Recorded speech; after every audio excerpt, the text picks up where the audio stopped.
On va parler d'un des débats de la semaine, débat sur la prostitution. Après avoir reçu un rapport, Roselyne Bachelot veut pénaliser les clients des prostituées. Gare aux michetons. Donc d'abord, messieurs, ça vous est arrivé d'aller voir des prostituées? Non, c'est pas une bonne question. Vous croyez qu'on va vous le dire comme ça? J'espère.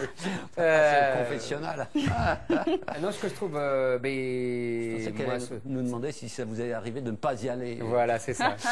Notre qui ne répondent pas. Hein. Enfin, bon, c'est pas grave. Mais je vais répondre sans répondre. Hein? Je pense que ce qui est visé là, sans doute inconsciemment par Bachelot, c'est la sexualité masculine.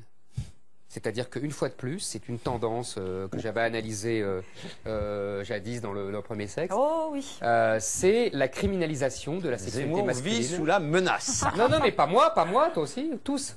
C'est une menace, comment dire, presque philosophique.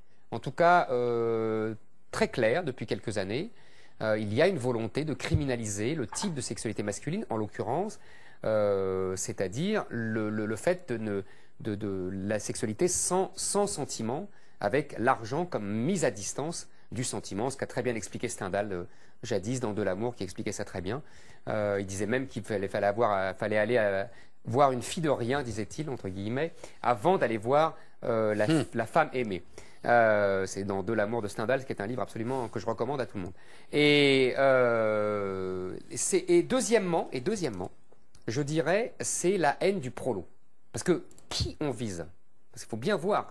C'est sûr que c'est pas la prostitution de luxe. Merci, Maya. Au moins, c'est le prolo.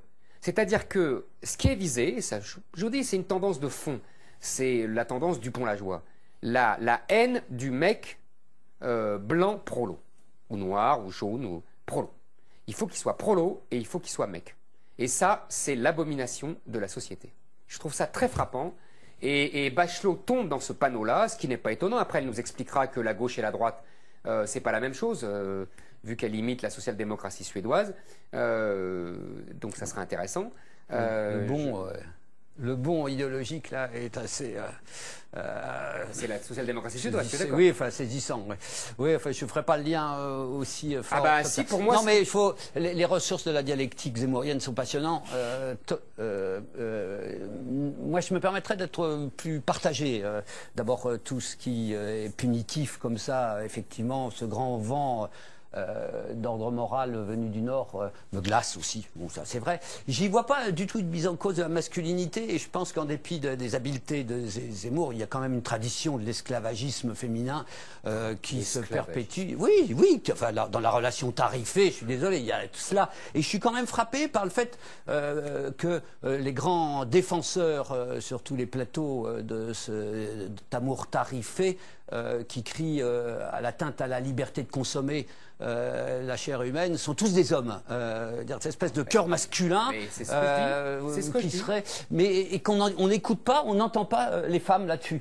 Comme si leurs paroles devaient être bannies. Je te renverrai alors l'appareil. que c'est pas des paroles vont pas châtrer les hommes en l'occurrence. Elles disent respect peut-être davantage que cette façon de considérer les femmes. Elles trouvent ça dégradante. Bon, il y a quelque chose d'obscène. On ne demande pas non plus la parole aux prostituées. Il y a quelque chose d'obscène. Il y a beaucoup de prostituées qui je te laisse plutôt qu'aller faire caissière, qui préfèrent gagner 20 000 euros plutôt qu'aller faire caissière à 1 200 euros. Moi, je pense. Non, mais peut-être qu'il y a une partie, effectivement, qui se considère, elles l'ont dit, comme travailleuses du sexe. Je ne nie pas ça, mais je pense qu'il faut quand même écouter aussi cette parole-là, et aussi écouter ce qu'on ressent nous-mêmes, qui ne tient pas seulement à des culpabilités, il y a quelque chose d'obscène. De doublement obscène, et je te laisse la parole. D'abord, partout où cette prostitution est affichée, etc., le tarif sont à l'air libre, c'est dégueulasse, quoi. Et cette contradiction entre on va maintenant punir les clients, et puis c'est de plus en plus affiché. La pub est de plus en plus dégueulasse aussi.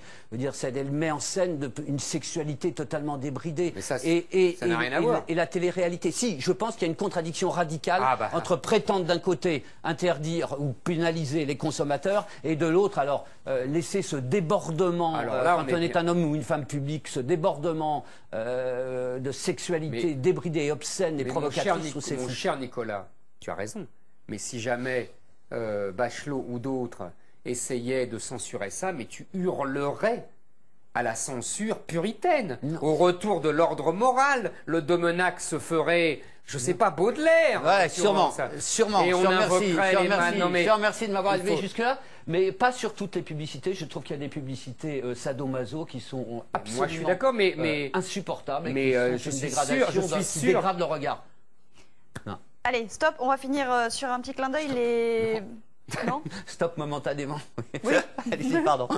On finit sur les belles phrases de la semaine. La belle bourde de Nadine Morano et celle de François Fillon aussi. est légitime que nos concitoyens soient inquiets s'agissant des autorisations qui ont été données en matière d'exploration et d'exploitation de gisements de gaz de schiste. J'aime pas Renault, tous coupables, sauf Carlos Ghosn. J'aime Renaud sur certaines chansons, mais pas tous. Celle-là, je ne l'ai pas entendue, donc je ne peux pas vous dire si je l'aime ou pas. C'est magnifique. C'est un régal, vroom vroom.